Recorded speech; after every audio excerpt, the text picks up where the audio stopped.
ఇంకా కూడా నేను న్యాయం చేయలేకపోయాను అమ్మాయికి. నాకు బాధ ఉంది అది. కాకపోతే అబ్స్కాండింగ్ ఉన్నాడు కాబట్టి మేము వెతకలేకపోతున్నాం. రైట్. అమ్మాయి ఇక్కడే అమీర్పేట్లో చదువుకుంటూ ఇక్కడే ఉండేది. సో ఒక అబ్బాయితో రిలేషన్లో ఉండి ఇద్దరు పెళ్లి చేసుకున్నారు. అబ్బాయి ఇంకో వేరే పిల్లలతో కలిసి ఉంటాడు. ఆ రూమ్లోనే వెళ్ళి ఇద్దరు కాపురం చేసేవాళ్ళు. ఆ తర్వాత ఈ అమ్మాయికి తల్లిదండ్రులు మంచి పెళ్లి చేశారు. పెళ్లి చేసిన తర్వాత అతనికి నాకు ఇంకొకరంటే ఇష్టం ఉంది, నాకు నువ్వు వద్దు అని చెప్పి డివోర్స్ తీసుకొని వచ్చేసింది. డివోర్స్ తీసుకొని వచ్చిన తర్వాత ఇతనికి మంచి జాబ్ వచ్చింది. జాబ్ వచ్చిన తర్వాత ఇప్పుడు నువ్వు నాకు వద్దు అంటాడు. ఆ తర్వాత అమ్మాయి కమిషన్కి వచ్చింది. సో మేము సిపి గారితో సహా అందరికీ లెటర్స్ పంపించాము. అతను ఎక్కడున్నా సరే పట్టుకొని వచ్చి మా దగ్గర అపియర్ చేయాల్సిందే మీరు అని చెప్పి. అతను దొరకడే.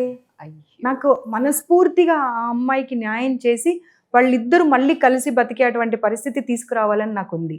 ఆ ఒక్క కేసు కాదు, అలాంటి కేసెస్ చాలా ఎక్కువ వస్తున్నాయి. ఇది నేను జస్ట్ ఎగ్జాంపుల్ చెప్పాను.